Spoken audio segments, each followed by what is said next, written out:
The world has just sprinted past a financial finish line that, by all accounts, should not even exist. We have reached a point that defies the basic laws of mathematics. Right now, every single government on this planet owes more money than there is money in existence. Let that sink in for a moment, because it sounds more like a bizarre plot from a science fiction novel than economic reality. As of 2025, our collective global debt has ballooned to a staggering $324 trillion. Meanwhile, the entire world's economic engine only manages to generate about $138 trillion in goods and services annually. This means we owe more than double what we are capable of producing. In simpler terms, for every dollar that is created anywhere on Earth, a claim for $2.35 already exists against it, a situation that should, logically, be setting off every alarm bell imaginable. Now, let us revisit Economics 101 for a second. Debt is not some form of arcane magic. It is a straightforward claim. When you take out a loan, someone else becomes your creditor, and they have a very reasonable expectation of being paid back, preferably with a little extra on top as interest. This simple, fundamental principle has been the bedrock of finance for millennia. So that leads us to the one question that should be keeping every economist and politician awake at night. If every major nation is drowning in colossal amounts of debt, who, precisely, is the lender? The United States carries a $35 trillion burden. Japan's debt, relative to its economy, is an eye-watering $32 trillion. The nations of Europe collectively owe tens of trillions more. Even China, often painted as the world's great creditor, is actually on the hook for over $50 trillion when you factor in all of its governmental and corporate IOUs. The standard, reassuring answer you will typically get is that countries simply owe money to one another.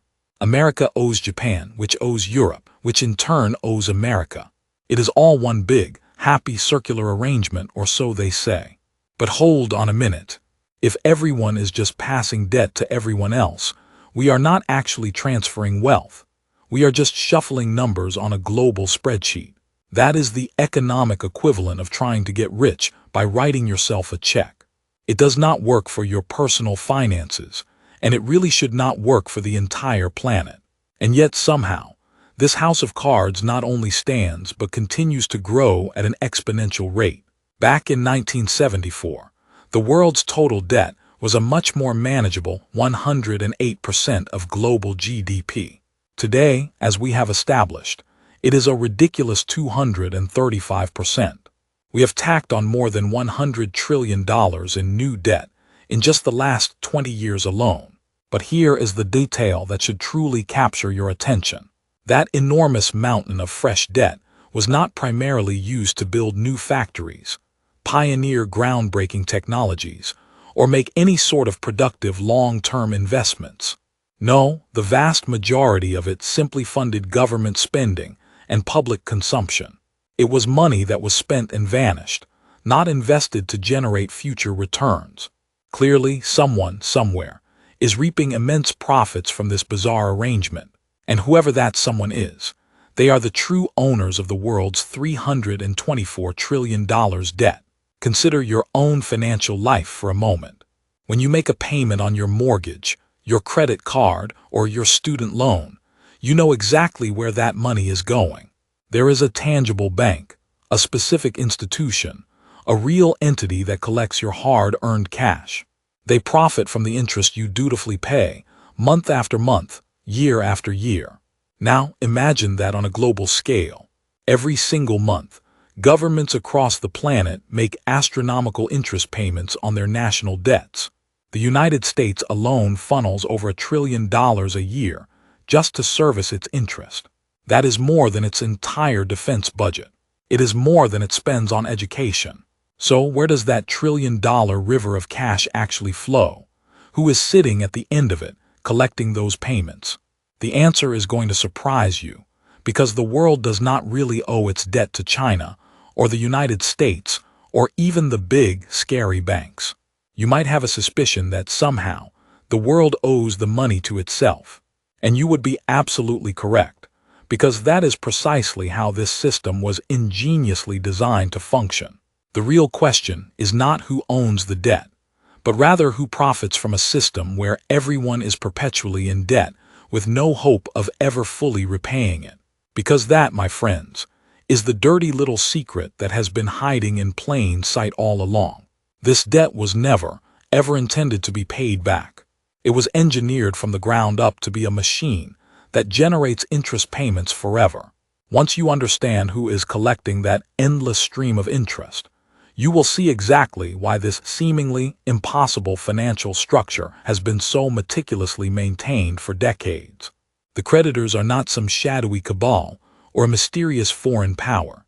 They are institutions you implicitly trust with your retirement savings, regulatory bodies designed to protect financial markets, and the very monetary authorities tasked with managing our economies. They have constructed a machine that expertly extracts wealth from ordinary taxpayers and transfers it to bond holders in a never-ending cycle. And the most brilliant part of the whole scheme is that most of the creditors do not even realize they are caught in the gears of their own creation. But now the cracks are beginning to show. The cost of interest is growing faster than the ability to pay it. The very mathematics that made this system viable for half a century are about to violently flip into reverse.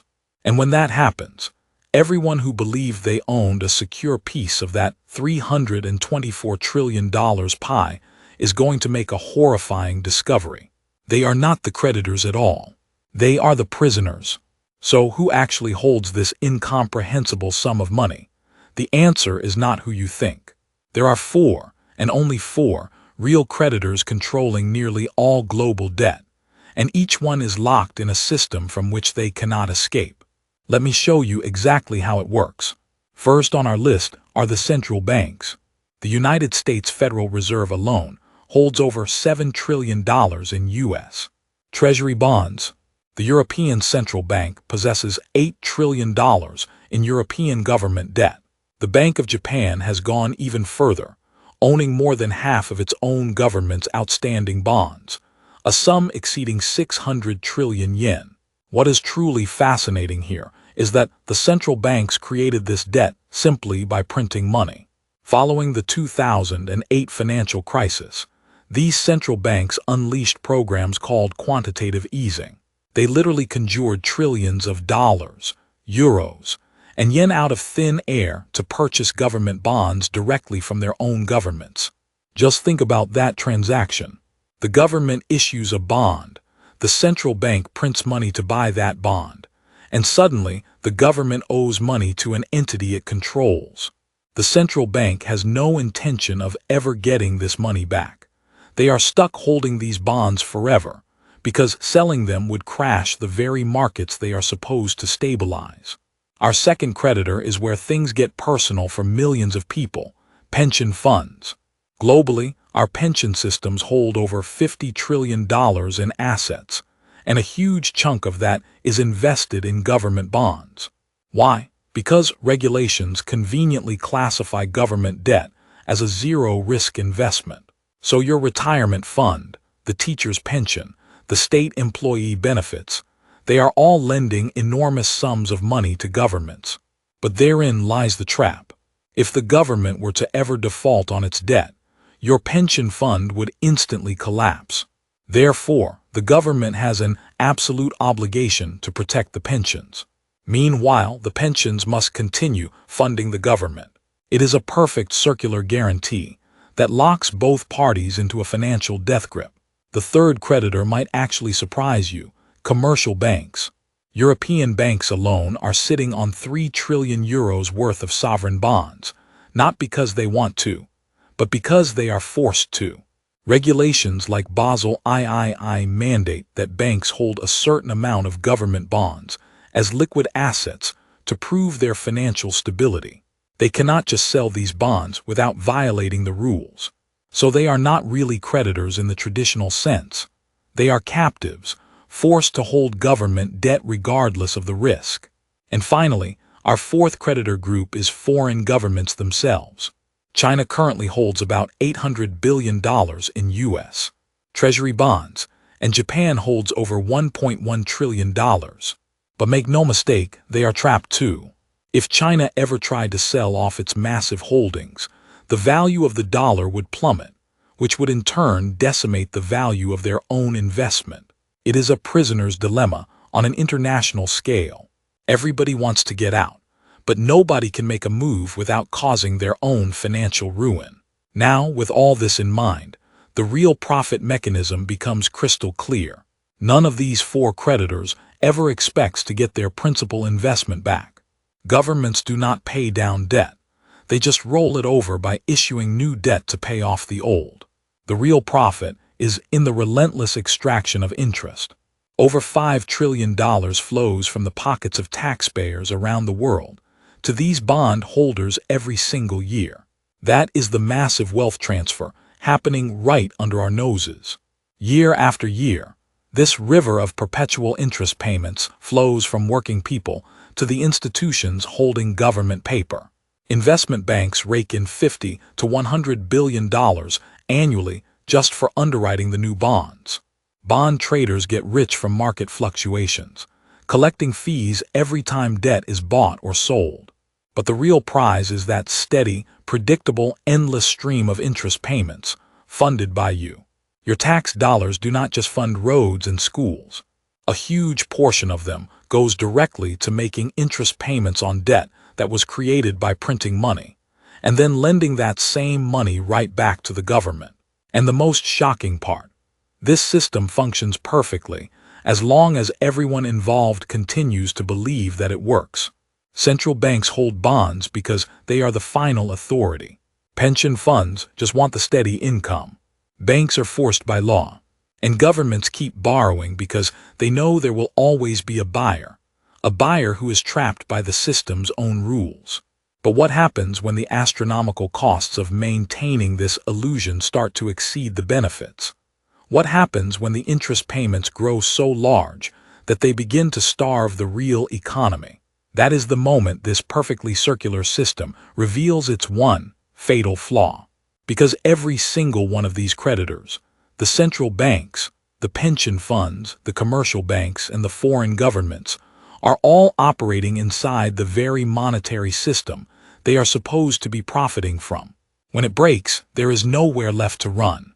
The creditors cannot escape because they are the system. And here is why this 50-year wealth extraction machine is about to shift into reverse and trigger a catastrophic failure. The underlying mathematics that held this all together are breaking down in real time. For governments around the world, interest costs are now expanding faster than their ability to collect tax revenue. The United States recently crossed a grim milestone, spending over $1 trillion a year on interest alone.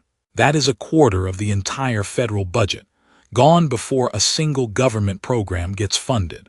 Japan is in an even more precarious position, spending 25% of its budget on interest, while carrying a debt load equal to 264% of its entire economy.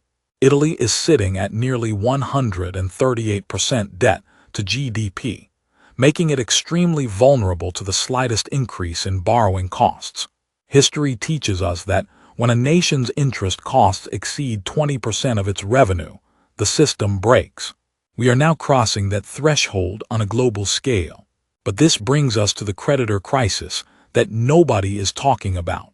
Remember those four groups that own all the debt? They are running out of capacity to buy more. Pension funds are hitting their diversification limits. Commercial banks are already at their regulatory maximums for bond holdings. And foreign governments like China and Japan have stopped accumulating new treasuries. They already own too much and cannot justify taking on any more risk. That leaves only one buyer of last resort: the central banks, capable of printing infinite money to absorb the debt. But unlimited money printing has a well-known side effect: inflation. And inflation is the ultimate destroyer of bonds, as it erodes the value of all that existing debt.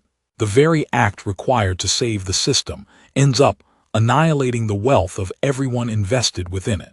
Governments now find themselves facing three impossible choices, and every single option leads to a crisis. Option 1. They could simply default on the debt. This would immediately vaporize the pension systems that hold government bonds as their safest assets, wiping out the life savings of millions of retirees overnight. It is political and social suicide. Option 2. Print money to cover the interest payments.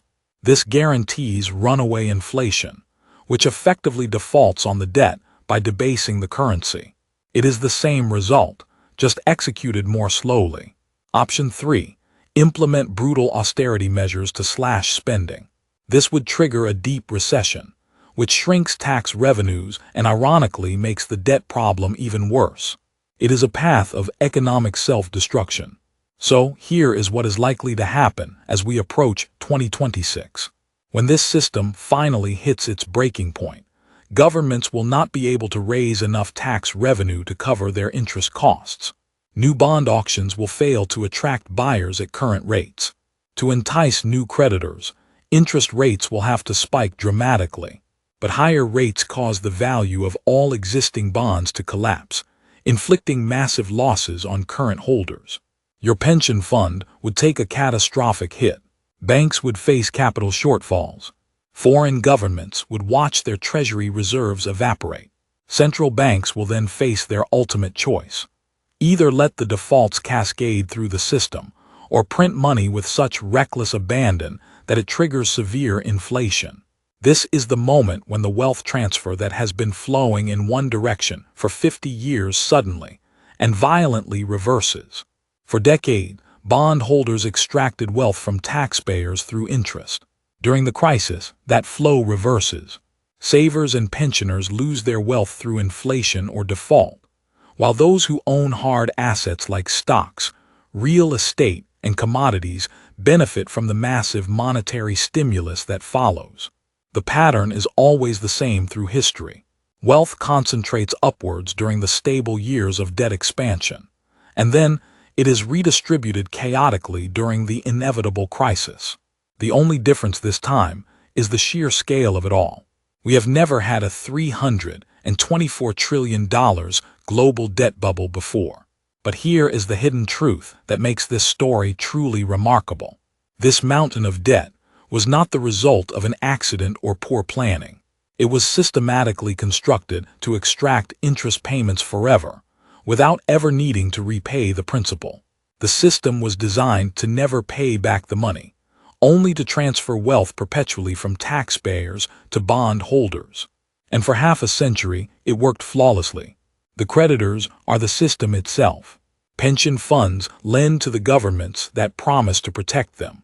Central banks lend to the government they are supposed to serve. Commercial banks are forced by regulations to lend to the governments that write those very regulations. When this system finally breaks, the creditors cannot blame some outside force or foreign enemy. They built this prison. They are the prison, and they are all trapped inside it together. The world's $324 trillion debt is owned by a circular firing squad of pension funds, central banks, and governments who lent money to each other, expecting to collect interest forever without ever asking for the principal back. This created a wealth extraction machine that siphoned over $5 trillion a year from taxpayers directly to creditors. The system was perfect, until the interest costs grew larger than what governments could steal through taxes. Now, those same creditors face an impossible choice. Let defaults destroy the pension system they were built to protect, or print money and destroy the currency they were sworn to preserve. The coming crisis is not simply a debt collapse. It is the moment of horrifying realization, when the creditors understand they are trapped in a maze of their own design. And for them, there is no emergency exit. The people who thought they owned the world's wealth are about to discover they are merely prisoners of their own creation. And that is a lesson in financial power that no economics textbook will ever teach you.